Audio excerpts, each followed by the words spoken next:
Again, the top stories on the Al Jazeera News Hour. The U.S. President Donald Trump announces he's raising tariffs on Chinese goods to 125% with immediate effect. Trump says it's based on Beijing's lack of respect to the world's markets, adding its trade practices are not sustainable. While singling out Beijing for punishment, Trump also authorized a 90-day pause on so-called reciprocal tariffs, lowering them to a universal 10% baseline. The White House says this is to allow negotiations with countries willing to make a deal. Because of the large number of inbounds, we've had more than 75 countries contact us, and I imagine after today there will be more. So it is just a processing problem. Each one of these solutions is going to be bespoke. It is going to take some time, and President Trump wants to be personally involved. So that's why we're getting the 90-day pause. Mike Hanna joining us from outside the White House. First on China. So we've seen these reciprocal tit-for-tat tariffs between China and the U.S. and now this announcement, 125%. Indeed, yes. And interesting that in the announcement of the 125% increase on China comes the shock news that the reciprocal tariffs against every other country are going to be dropped, that only that 10% baseline tariff, as it was described, is kept in place. So in keeping both of these issues in the same social media statement, President Trump attempting, it would appear, to split the world between two things, China and us. Making the point, it would appear, that the U.S. is negotiating with more than 70 countries, whereas China is now cast on the outside because it retaliated against the United States. Now the U.S. is portraying all of this as a very cunning strategy. We heard from the Secretary of the Treasury, Scott Bessent, recently, who was saying that President Trump goaded China. The Secretary of Treasury implying that what happened is that President Trump set a trap for China, and when it responded with increasing its tariffs, then he basically split the global international community into us and them.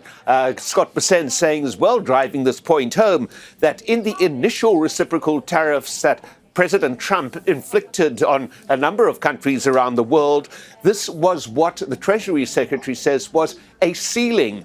Going back to the baseline 10% is, he says, a flaw.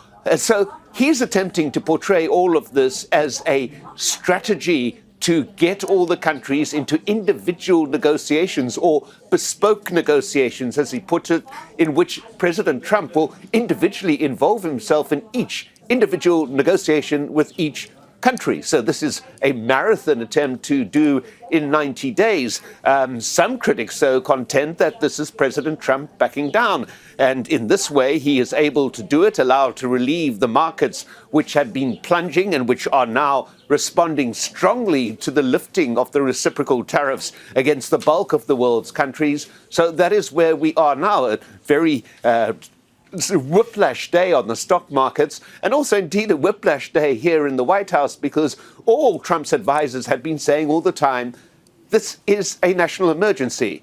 There will be no negotiation. Now we are told there's not only going to be negotiation, there are going to be more than 70 separate negotiations. Mike, what is the reaction to this announcement? Has it caught people and even some in the administration off guard? Well, it's difficult to gauge at this early point. Certainly the markets responded immediately. As that social media message was put out, the markets basically were fighting back very, very strongly indeed. Members of his administration, well, we heard from the Treasury Secretary saying that this was the idea all along, saying that he had spoken to President Trump on Sunday and he had really grasped the full plan, as he put it, of what President Trump was doing. Others within the administration we haven't heard from, particularly from the Commerce Secretary, for example, who was one of those who had said this is an emergency, it is not a negotiation. We haven't yet heard as well from Congress, which we are going to be hearing about, no doubt, very soon. But there we've got another issue, the repetition of the fact that this is not a negotiation, it's an emergency. President Trump had to introduce these tariffs in the form of a national emergency because Congress has the right to impose taxes, including tariffs, he basically short-circuited Congress by using this emergency to introduce these tariffs. Congress is likely to be harping on about this. It has been fairly quiet about this in recent days, but what we've been hearing is groans of discontent and groans even from Republicans that the president has been usurping the fiscal duties of Congress, and this has got to be brought to an end. So by doing this now, by removing the reciprocal tariffs, President Trump may be hoping that he'll lower the temper of anger in Congress. Got it. Okay, thank you so much, Mike Hanna. Thank you for that reporting from the White House. Make sure to subscribe to our channel to get the latest news from Al Jazeera.